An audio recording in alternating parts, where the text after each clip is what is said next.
त्यावेळेस लाडक्या बहिणीनं त्यांना इतकं सारखं लाडक्या बहिणीच्या बद्दल बोलत होते की अजून लाडकी बहीण यांच्या मनामध्ये अशी ठाण मांडून बसलेली आहे. अर्थात ती लाडकी बहीण आमची आहे, त्याच्यामुळे तुम्ही दोडके झाला आणि तिकडे बसला.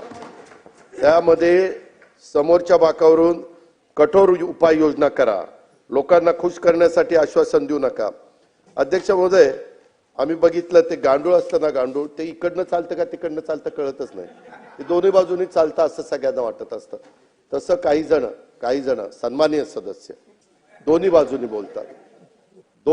बोलतात.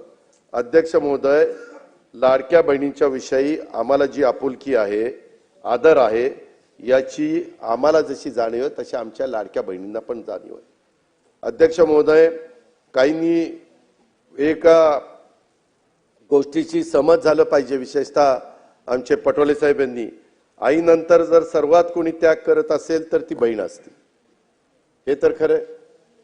बापाचं पण प्रेम जास्तीत जास्त मुलीवर असतं पोरापेक्षा, आणि त्यामुळं भावावर तिची खूप माया असते. भाऊ कठीण परिस्थितीत असेल तर तिला त्याच्या काळजी असते, आणि त्यामुळे ती कधी त्याच्या भावाला अडचणीत आणण्याची मागणी करत नाही. आता एकंदरीत आम्ही जे बजेटमध्ये सांगितलेलं आहे, काय झालं? 5 वर्ष वडेट्टीवार साहेब, जाहीरनामा किती पुढच्या 5 वर्षाचा असतो ना, 5 वर्षाच्या करता आम्हाला 5 वर्षाकरता निवडून दिले. आम्ही हे देणार आहे. आम्ही कधीच कोणी नाही म्हणलं नाही, मुख्यमंत्री नाही म्हणले नाही, एकनाथ नाही म्हणले नाही, आदिती नाही म्हणले नाही. तुम्ही तर कोर्टात गेला होता, काहीतरी म्हणले ते बंद करा. काही जण म्हणले चुनावी जुमला आहे. चुनावी जुमला असताना काल होळीला 3000 रुपये दिले, ही गोष्ट लक्षात ठेवा. आणि मी सभागृहाला एक गोष्ट सांगू इच्छितो की एकंदरीत ही योजना आणत असताना अध्यक्ष महोदय 2 GR आहेत. पहिला GR निघाला होता, नंतर आम्ही ते 60चं 65 केलं आणि दुसरा GR काढला. त्या संदर्भामध्ये हे सरकार गरीब घटकाच्या करताय. अध्यक्ष महोदय, जी खुरपणीला जाणारी माझी महिला आहे, जी झाडू पोतना करणारी आहे, जी धुणं भांडी करणारी आहे, जी झोपडपट्टीमध्ये राहणारी आहे, जी दिवसभर काही भाजीपाला विकत घेऊन विकते आणि नंतर तिचं कुटुंब चालतं किंवा चूल पेटते, अशांच्या करता ही योजना आहे.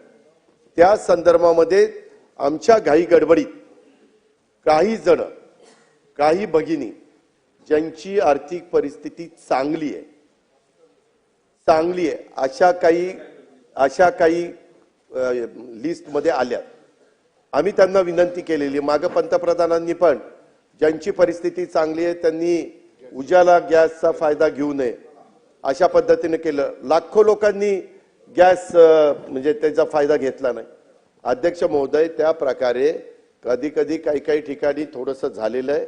त्यामध्ये दिलेले पैसे कुणालाही परत घ्यायचे नाहीत. आम्ही कुठल्याही महिलेचे पैसे, भगिनीचे पैसे परत घेणार नाही. ही योजना चालू ठेवणार आहे. या योजनेला जो निधी लागणार आहे तो त्या ठिकाणी देणार आहे. परंतु ही योजना गरीब घटकातल्या महिलांच्या करता आहे. हे पण मी या उत्तराच्या निमित्तानं सभागृहाच्या मार्फत सर्वांना त्या ठिकाणी सांगू इच्छितो. कधी योजना येते, परंतु त्याच्यामध्ये काही गोष्ट लक्षात आल्यानंतर काही आपण दुरुस्ती करतो. आम्ही दुरुस्त करणार आहे, त्याच्यामध्ये बंद करणार नाही. त्याच्यात कुठेही गरीब महिलांच्यावर अन्याय करणार नाही. ज्याला गरज आहे त्यांना 100% आम्ही देणारच. त्याबद्दल तसोबर पण आम्ही कमी त्या ठिकाणी पडणार नाही. आणि या योजनेच्या साठी पुरेसा निधी निश्चितपणे आम्ही देणार आहोत. हे विश्वास मी माझ्या महाराष्ट्रातल्या तमाम बहिणींना या निमित्तानं देऊ इच्छितो. या योजनेचा वेगळा अर्थ जर आपण करायचं म्हटलं तर एक गोष्ट अध्यक्ष महोदय, काही योजना पुढे आल्यानंतर आम्हाला आठवतंय, ही योजना ज्यावेळेस आम्ही दिली त्यावेळेस काही महिलांनी 1500 रुपयाचे ते रक्षाबंधन राखीचं मटेरियल आणलं म्हणजे, आणि त्याच्या पक्क्या राख्या तयार केल्या आणि त्याच्यातनं काहींनी पैसे कमवले.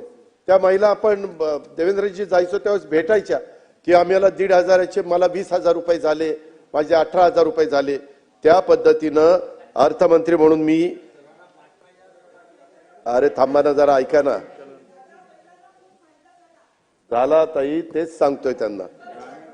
अर्थमंत्री म्हणून मी जेव्हा या योजनेकडे बघतो, यामधून राज्याच्या अर्थव्यवस्थेला भविष्यात काय मिळणार आहे याचा पण विचार मुख्यमंत्री आणि आम्ही सगळेजण करतोय.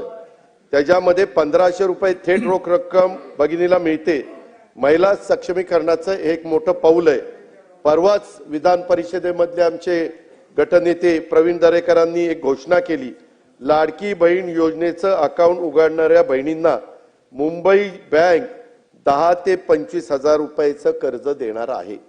आणि त्याला 1,500चा हप्ता, आपला जो हप्ता आधी ती त्यांना जाणार आहे तो त्यांनी त्या बँकेत भरायचा. आणि त्यांना त्यांच्याप्रमाणे कुणाला 10,000, कुणाला 25,000. आणि राज्यात महिला आर्थिक विकास महामंडळासारखी संस्था आहे, जिला सहकारी बँका आणि त्याच्यामध्ये आहेत. मी आपल्या सर्वांना एक नम्रतापूर्वक आवाहन करू इच्छितो की ज्या महिला छोटा मोठा व्यवसाय सुरू करायचा आहे त्यांच्यासारखी लाडकी बहीण योजनेत जोडून कर्ज योजना तुम्ही काढा. म्हणजे ही योजना केवळ मदतीची राहणार नाही, त्यामधून महिलांचं सक्षमीकरण करण्याच्या बाबतीत आणखी एक पाऊल त्या ठिकाणी पुढे टाकलं जाईल. आणि माझ्या माहितीप्रमाणे नागपूरला, विदर्भात तशा पद्धतीनं नागपूरलाच केलं गेलेलं आहे. कारण हा थोडका पैसा नाही. अध्यक्ष महोदय, 45,000 कोटी रुपये आज महिलांच्या हातामध्ये जातात 12 महिन्यामध्ये. आज तो पैसा कुठल्या तरी छोट्या मोठ्या दुकानात जातो, काही ना काही महिलांच्या हातामध्ये पैसा राहतो, टिकून राहतो, खर्च होत नाही आणि ते बरोबर बचत करतात. कारण हा थोडका पैसा नाहीये. या माध्यमातून आमचं हेच धोरण आहे की बहीण सक्षम होईल, तिच्या कुटुंबाला हातभार लागेल आणि पैसा राज्याच्या अर्थव्यवस्थेत येऊन अर्थव्यवस्थेला देखील छोटं मोठं त्या ठिकाणी योगदान मिळेल. हे पण मी अध्यक्ष महोदय सांगू